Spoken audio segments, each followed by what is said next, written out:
Dunia binatang memang unik dan menarik ya. Banyak dari perilaku mereka yang bisa membuat kita tercengang. Gak cuma perilaku pertahanan diri saja, tapi pola makan mereka juga bisa jadi sesuatu yang menarik untuk kita ketahui. Yuk siap-siap kita mulai petualangannya.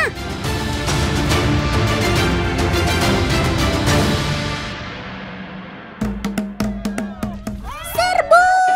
Tangkap yang banyak, jangan sampai lepas. Sudah mulai ya?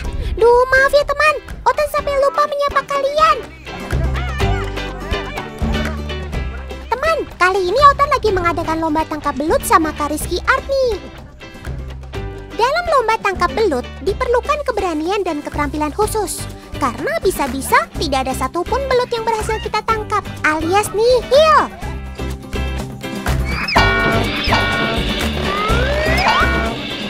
Wah, loh, yang ini lebih kocak. Sudah dapat belutnya malah jatuh saat mau dibawa ke ember.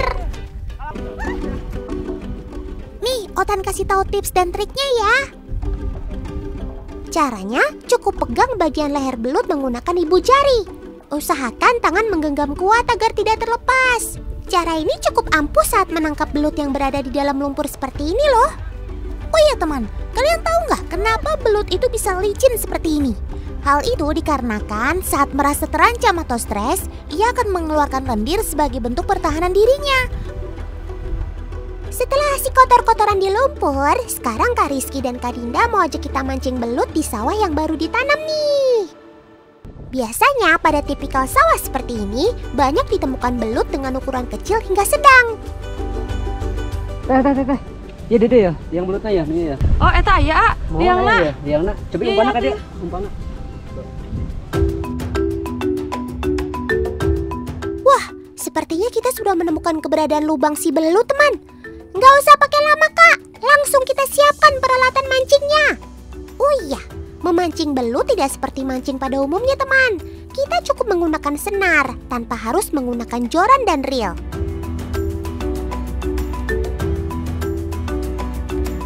Karena belut merupakan hewan karnivora, maka kita gunakan cacing tanah sebagai umpannya.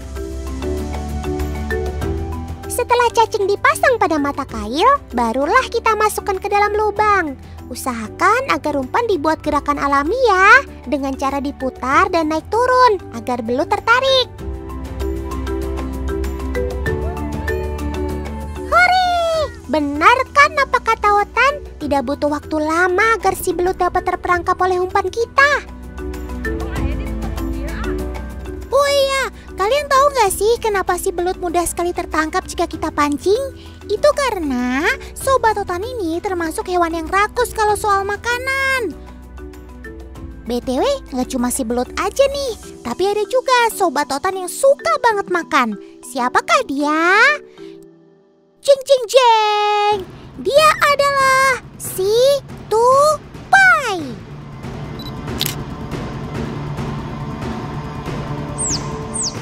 Sobat pengerat ini emang paling gak bisa berhenti ngunyah teman. Bahkan saking doyannya makan, ia mampu mengembangkan pipi mereka hingga 3 kali ukuran normal loh. Dengan seperti ini, memungkinkan mereka untuk membawa makanan dalam jumlah yang relatif besar. Biasanya makanan yang mereka dapatkan akan ditaruh ke sarang dan disimpan sebagai cadangan makanan. Makanya kalau bertemu tupai, jangan heran ya kalau mulut mereka itu penuh sama makanan. Oh iya, Sobat Otan ini adalah omnivora alias pemakan segala. Jadi gak cuma makan kacang-kacangan, mereka juga makan buah-buahan, jamur, hingga serangga yang lebih kecil.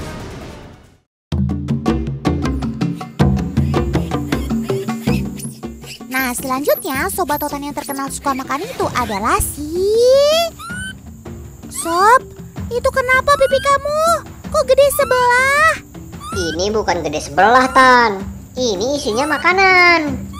Hah? Kalian menyimpan makanan di pipi? Ini bukan karena kalian gak mau berbagi kan? Dalam keadaan buru-buru, monyet akan memasukkan makanan ke dalam kantong pipinya, teman. Jika keadaan sudah aman, makanan yang tadi disembunyikan baru akan dikeluarkan untuk dikunyah dan ditelan. Sama seperti tupai tadi. Lihat tuh cara mereka makan, unik banget ya. Sobat Totan ini memang terkenal rakus kalau masalah makanan teman. Pokoknya kalau ada makanan, gak boleh disia-siakan. Semua harus habis ludes tak tersisa. Dalam satu hari, mereka bisa menghabiskan hingga 3 kilogram makanan loh. Wadidaw! Tenang aja sob, Otan gak akan ngambil jatah kalian kok. Teman, ini adalah Sobat Otan jenis monyet ekor panjang.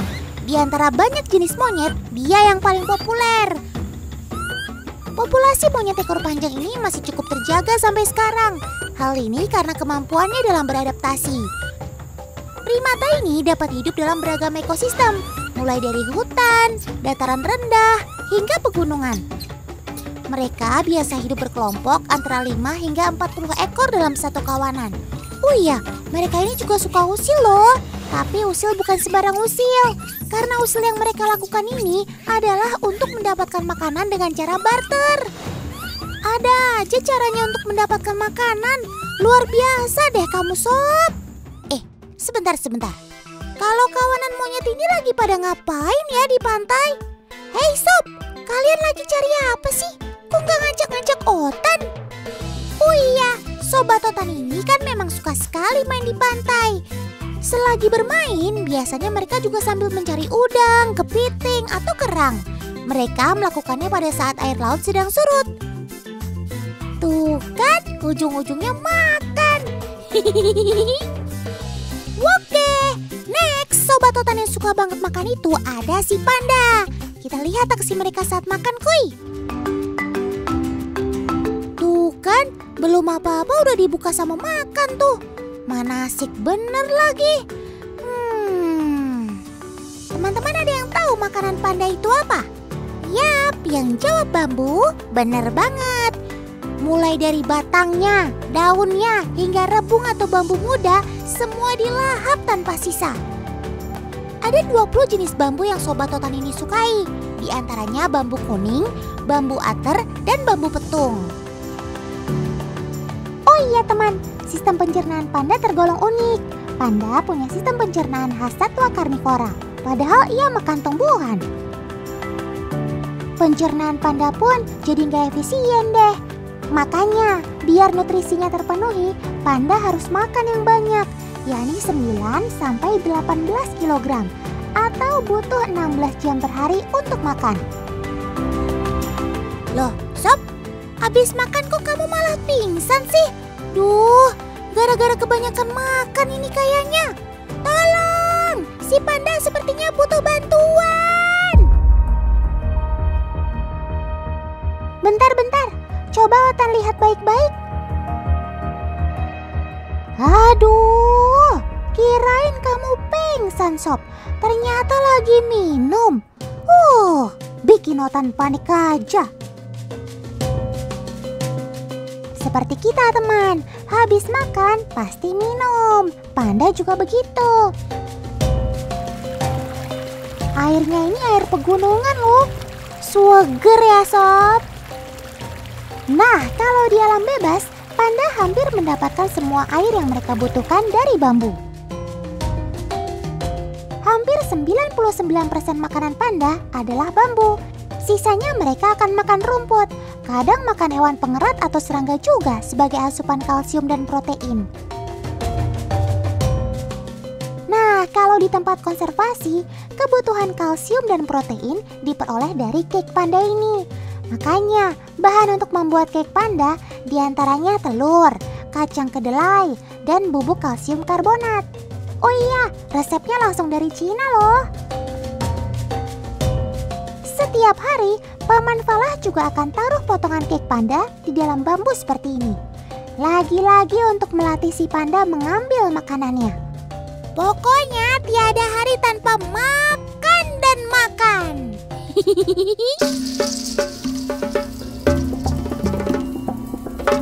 Tolong! Sob, ngapain sih kamu panjat-panjat pohon? Kalau nanti jatuh gimana? Hiks. Nggak mau kalah ya sama Otan? Bentar. Otan baru ingat, kamu kan memang punya keahlian panjat pohon. Di alam, keahlian memanjat pohon sangat dibutuhkan panda untuk menghindari diri dari musuh dan beristirahat teman. Panda mulai bisa memanjat saat ia berusia 6 bulan. Oh iya teman, pasti kalian gak sangka kan? Walau gembul dan banyak makan, tapi panda ini masih sangat lincah. BTW, habis ini kamu mau ngapain lagi sob? Makan ya?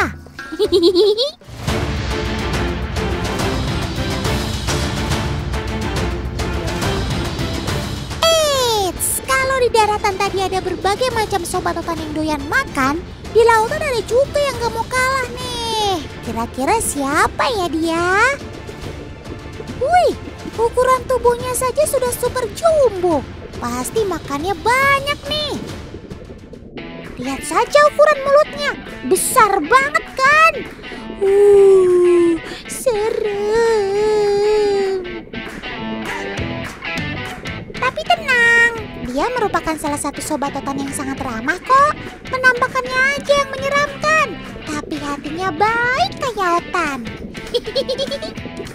Pasti kalian sudah kenal kan sama sobat otan yang satu ini? Yap, betul sekali. Whale shark atau hiu paus.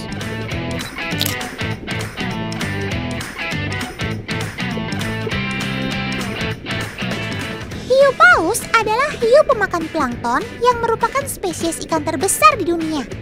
Dalam satu hari, sobat otan ini bisa makan plankton hingga 6.000 kg loh. Luar biasa. Tubuhnya bisa mencapai 12 meter dengan berat 20 ton loh.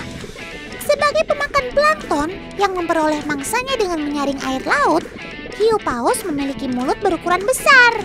Bahkan lebarnya mencapai 15 meter yang berisikan 10 lembaran penyaring dan terdapat sekitar 300 deret gigi kecil di dalamnya.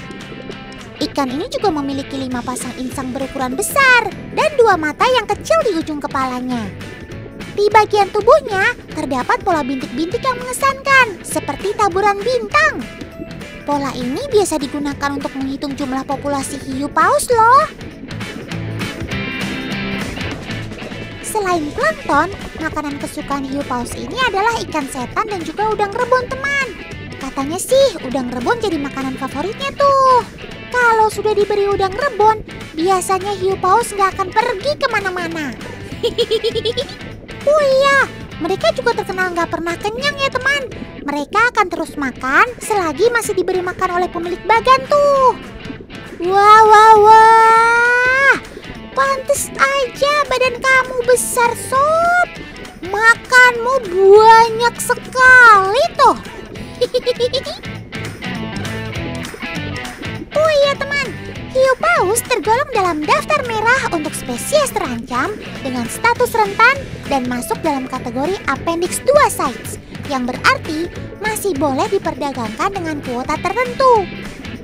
Namun di Indonesia, hiu paus termasuk dalam kategori perlindungan penuh, yang berarti tidak boleh diperdagangkan. Kenapa hiu paus harus dilindungi? Selain pertumbuhannya lambat, hiu paus memiliki jumlah anakan yang sedikit teman.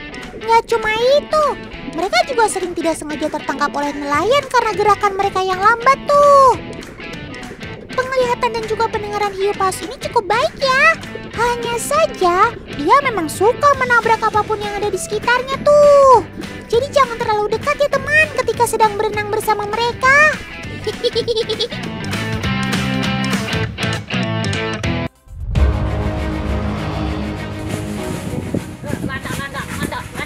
Ada apa ini? Kenapa paman itu terlihat sangat marah? Apa? Apa Otan gak salah dengar? Landak? Jadi paman itu sedang mengejar landak? Wah, sepertinya Otan harus cari bantuan nih. Karena kalau tidak, keselamatan si landak pastinya dalam bahaya. Ada apa, Pak? Kamar, tolong selamatkan landak itu ya. Oh, besar. Jangan pukul, Pak. Jangan dipukul. Landak adalah hewan pengerat juga, sama seperti berang-berang dan tikus. Mereka dibekali kemampuan menggali dan mampu menggigit apapun. Makanya kalau sudah menemukan tanaman Patani, bisa rusak semua hasil panennya. Tapi setahu Otan, kalau sampai hewan liar berani masuk ke pemukiman warga, itu tandanya mereka sudah mulai kesulitan mendapatkan makanan di habitat alaminya, teman.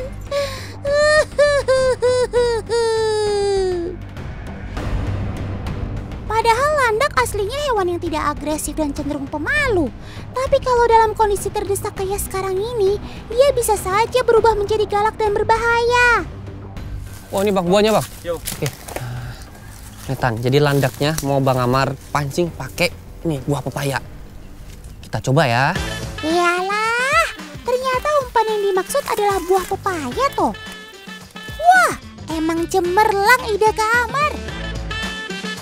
Apalagi kondisi dia kan sedang lapar, pasti dia akan terpancing untuk keluar lubang. Sekarang Kak Amar dan Paman cepat sembunyi dulu. Soalnya dia nggak akan mau keluar kalau masih ada orang di sekitarnya. Nah kita tunggu sini aja Pak, biar landaknya keluar Pak. Lihat, landaknya mulai bergerak teman. Nah kan, ternyata dia emang nggak bisa banget mencium bau makanan.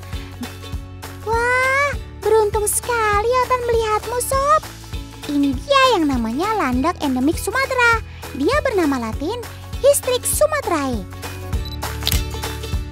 Sesuai namanya, landak ini hanya bisa ditemukan di sekitar Pulau Sumatera saja ya teman.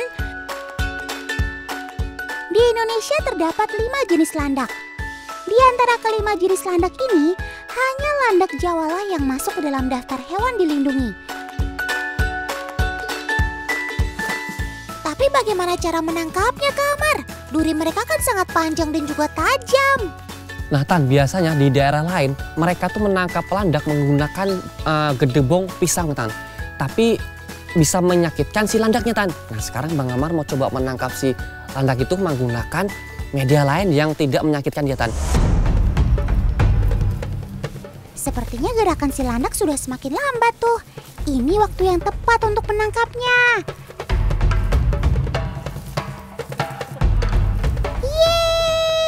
Akhirnya Bang Amar dan Paman berhasil menangkap landaknya. Nah Tan, sekarang nih landaknya sudah Bang Amar dapat nih menggunakan karung. Jadi durinya itu sampai najam-najam begini Tan. Tuh, panjang-panjang banget durinya nih. Kamu yang tenang ya Sob. Kamu sudah berada di tangan orang-orang yang peduli akan keselamatanmu. Kamu hanya akan dipindahkan ke tempat yang lebih baik, jauh dari pemukiman warga, dan pastinya masih terdapat banyak makanan alamimu di sana.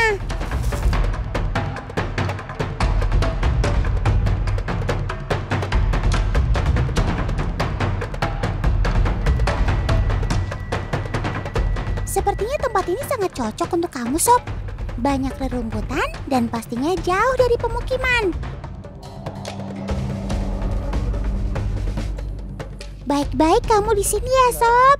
Semoga kamu tetap lestari dan kita bisa berjumpa lagi. Oh ya teman, kalau landak tadi punya sistem pertahanan diri menggunakan duri, nah sobat Otan yang lain juga punya senjata yang gak kalah keren. Siapa saja ya mereka?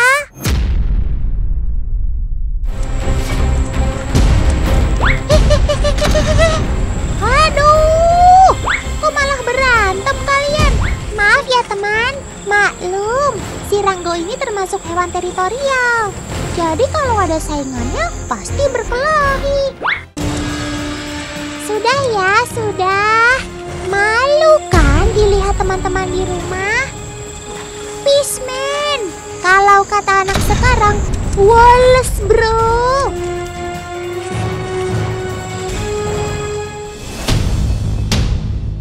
Ya, beginilah cara pertahanan diri Sobat Otan ini teman, yaitu dengan mendorong dan coba menggigit lawannya. Jadi walaupun lambat, tapi tetap nggak bisa dianggap remeh tuh. Wadidaw, setelah terlepas dari pertikaian dengan chameleon lain, sekarang Sobat Otan ini malah bertemu ular pucuk nih teman. Be careful Sob, dia bisa menyakitimu.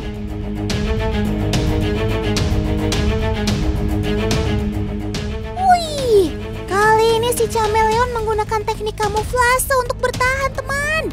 Ia langsung berbaur dengan warna daun, sehingga membuat si ular jadi sulit untuk melacaknya. Gak hanya itu saja, Sobat Totan ini juga menggunakan jurus andalan lain, yaitu mematung. Tapi jika dirasa sudah aman, secepat kilat ia akan langsung bergegas pergi. Strategi yang cerdik, Sob.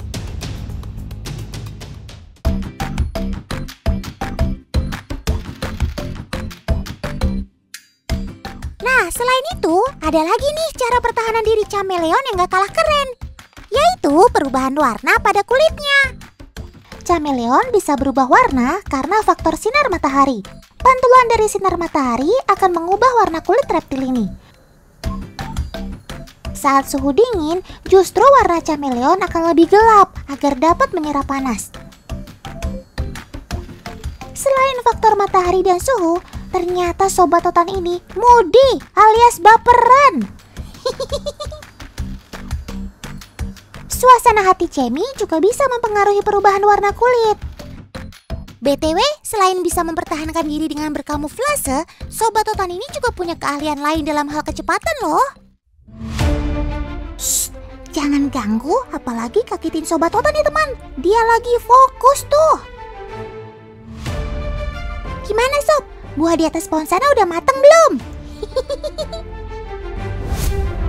Walah. Otan kira lagi fokus bantu cari buah. Nggak taunya cari makan buah diri sendiri. Teman, pasti kalian sudah tahu dong kalau senjata rahasia chameleon menangkap mangsa terdapat pada lidahnya. Yaps, ketika chameleon membidik mangsa dari jauh, maka lidah panjangnya beraksi untuk menangkap jangkrik. Dan hop, berhasil! Kecepatan aksi lidahnya dalam menangkap mangsa hanya membutuhkan waktu 0,07 detik. Super! Selain lidah yang panjangnya bisa mencapai 2 kali ukuran tubuh chameleon, ternyata ujung lidah chameleon memiliki perekat yang membuat serangga sulit untuk melepaskan diri dari juluran lidah reptil satu ini.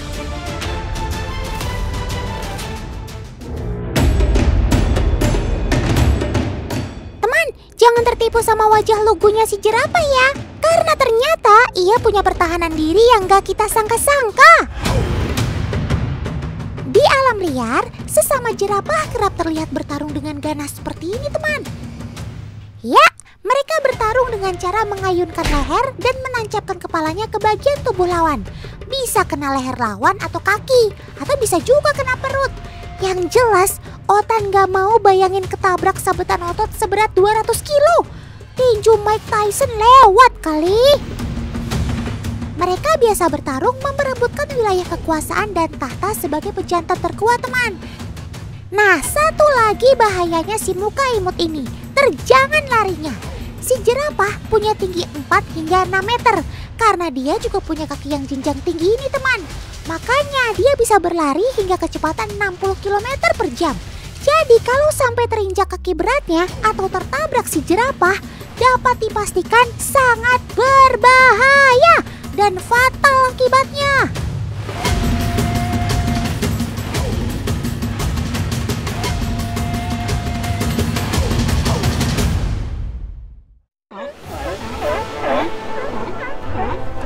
Hai Otan, selamat datang di duniaku, dunia singa laut.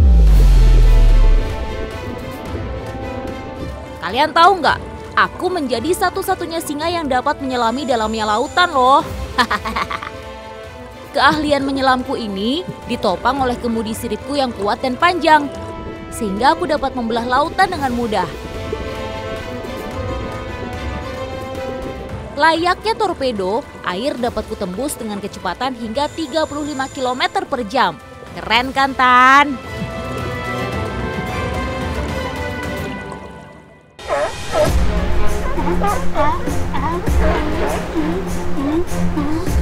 Wah, keremak Sob.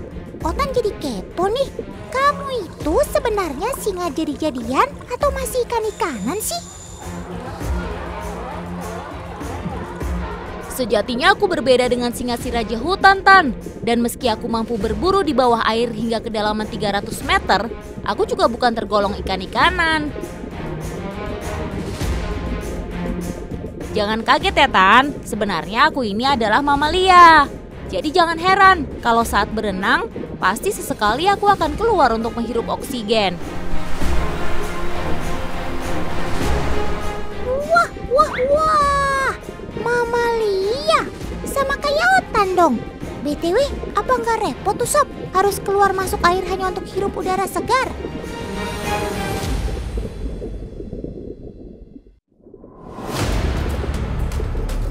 Gak usah khawatir, Tan. Aku memiliki kemampuan beradaptasi secara fisiologis. Saat menyelam, lubang hidungku ini mampu menutup secara otomatis. Aku juga bisa mengurangi frekuensi detak jantung hingga menghemat banyak oksigen. Dengan begitu, aku mampu menahan nafas hingga 20 menit lebih saat menyelam di lautan. Oh gitu Sob. Emangnya ngapain juga sih betah banget berlama-lama di dalam air? Otan aja jarang mandi.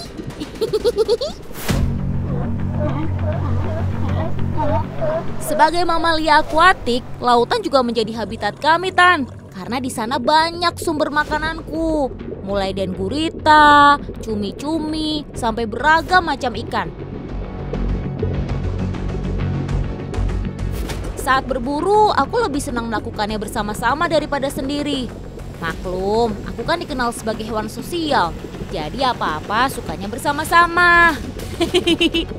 Selain mempermudah untuk menangkap mangsa, berkelompok juga membuat kami kuat untuk saling melindungi satu sama lain.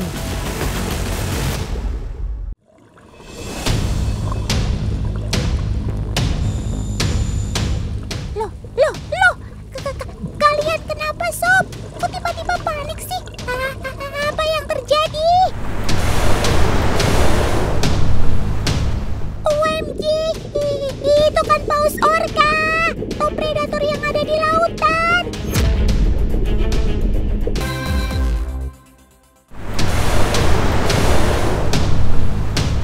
OMG, itu kan paus orca, top predator yang ada di lautan. Ayo Sob, segera selamatkan diri kalian.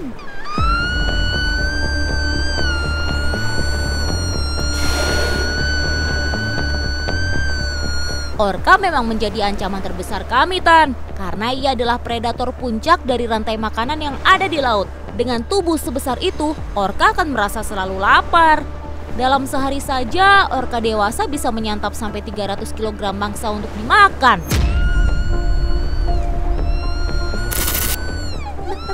Berarti si orca ini yang jadi predator alami kamu juga ya Sob?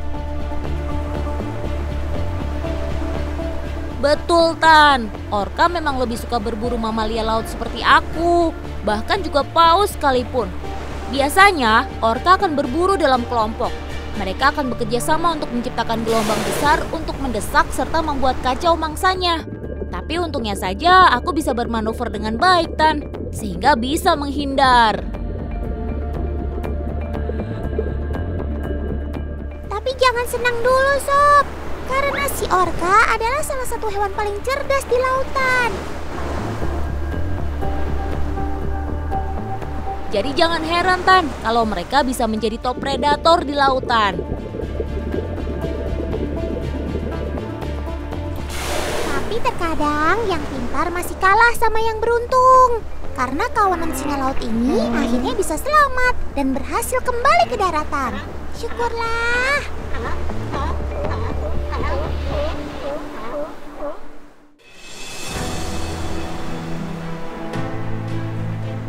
Setelah lelah mencari makan dan dikejar-kejar predator, sekarang waktunya singa-singa laut ini untuk me time.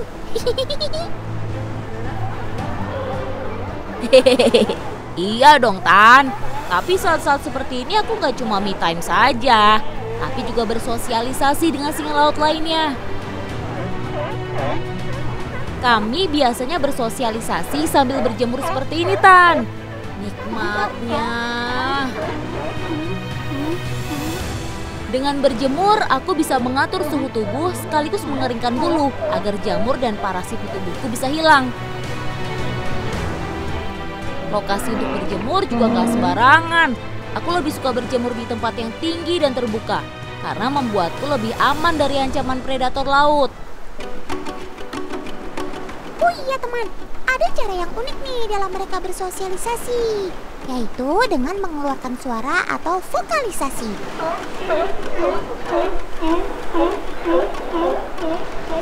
Uniknya, setiap singa laut memiliki suara yang berbeda, sehingga mereka bisa mengenali satu sama lain berdasarkan dari vokalisasinya. Keren kan? Oh iya, suara ini ternyata juga sangat penting, terutama bagi induk dan anak, untuk saling menemukan di antara puluhan atau ratusan anggota kelompok lainnya.